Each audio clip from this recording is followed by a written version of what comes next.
Në Serbi dhe në Shqipëri, pushteti politik ka ndërtuar një sistem vertikal kontrolli që kap çdo hallk të shtetit. Aleksandar Vučić në Beograd dhe Edi Rama në Tiranë përfaqësojnë dy versionet e së njëjtës formulë: dominim absolut mbi institucionet, neutralizim të opozitës dhe kthim të administratës në instrument elektoral. Të dyja shoqëritë jetojnë në realitetin e stabilitetit të kontrolluar, ku ndryshimi politik perceptohet si proces i gjatë dhe i dhimbshëm. Në Serbi, Srpska napredna stranka ka zëvendësuar konkurrencën politike me lojalitetin ndaj liderit. Partia ka përvetësuar çdo nivel të administratës publike, ndërsa prokuroria dhe gjykatat veprojnë me dy standarde. Raportet e Freedom House dhe Transparency International e cilësojnë Serbinë si regjim hibrid me tendencë autokratike. Protestat qytetare dhe lëvizjet studentore, megjithse kanë ringjallur aktivizimin, nuk kanë arritur ende të çajnë murin e sistemit partijak. Në Shqipëri, pas më shumë se një dekade në pushtet, Partia Socialiste ka ndërtuar një strukturë të ngjashme.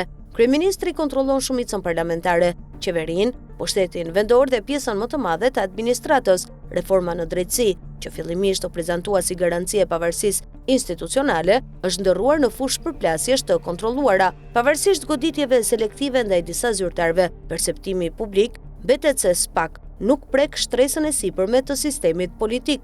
Opozitat në të dy vendet kanë humbur funksionin institucional. Në Serbi, ato bojkotuan parlamentin për periudha të gjata, ndërsa në Shqipëri, përçarjet e brendshme kanë bërë opozitën të pafuqishme. Në të dy rastet, qytetarët ndihen të pambrojtur mes një shteti të kapur dhe një opozite të paaftë. Faktori ndërkombëtar mban qëndrime të kujdesshme.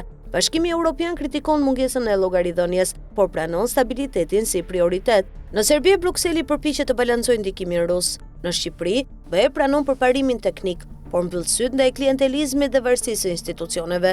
Kjo qasje ka krijuar bindjen se lidershipet autoritare mund të mbijetojnë për sa kohë ruajnë stabilitetin formal. Në të dy vendet, pakënaqësia qytetare po rritet. Në Serbi ajo po merr formë përmes protestave dhe lëvizjeve të reja. Në Shqipëri ajo manifestohet me emigracion masiv dhe apati politike. Në të dy shoqëritë mungon një strukturë që ta kthejë revoltën në presion institucional. Kjo e bën tranzicionin të pashmangshëm, por të ngadalë dhe me kosto të lartë shoqërore. Në analizën e Vjesti, eksperti serb Dragan Popović paralajmëron se fundi i regjimit në Serbi nuk do të jetë i shpejtë dhe as pa dhimbje. E njëjta logjik vlen edhe për Shqipërinë. Kur pushteti ndërtohet mbi varësi dhe kontroll total, çdo ndryshim kërkon çmim të lartë. Në këtë klim, ndryshimi nuk mund të vijë shpejt, as në Serbi, as në Shqipëri. Pushtetet e konsoliduara nuk shemben nga zgjedhjet, por nga rrënimi gradual i sistemit. Atëherë shoqëritë do të vazhdojnë të jetojnë në një dimër të gjatë politik, ku shpresa mbijeton, por nuk të ngrohet dot.